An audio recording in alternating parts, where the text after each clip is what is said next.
అందరూ పూజ చేస్తారు కదా, పూజ చేసేటప్పుడు వాళ్ళకి వచ్చే డౌట్లు ఏంటంటే, మేము టిఫిన్ చేసిన తర్వాత పూజ చేయాలా, టిఫిన్ చేయకుండా పూజ చేయాలనేసి అందరినీ అడుగుతుంటారు. వాళ్ళు చెప్పే సమాధానం ఏంటంటే, టిఫిన్ చేయకుండే పూజ చేయమని చెప్తారు. ఎందుకంటే తిన్న తర్వాత కొంచెం ఫుడ్ డైజెషన్ అయిన తర్వాత టేపులు అనేవి వస్తాయి. ఆ టేపుల వల్ల మనం భక్తి శ్రద్ధలతో పూజ చేయలేమనేసి వాళ్ళు అలా చెప్తారు. టిఫిన్ చేసి పూజ చేస్తే ఏమీ తప్పు లేదు, భగవంతుడు మిమ్మల్ని శిక్షించడు.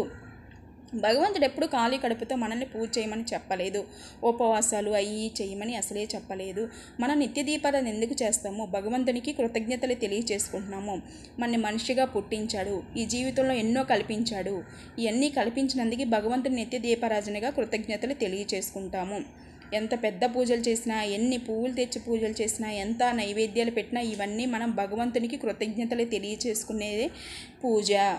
అందరూ డౌట్లు ఏంటంటే టిఫిన్ చేయాలా చేయొద్దా? టిఫిన్ చేస్తే తప్పేమీ లేదు.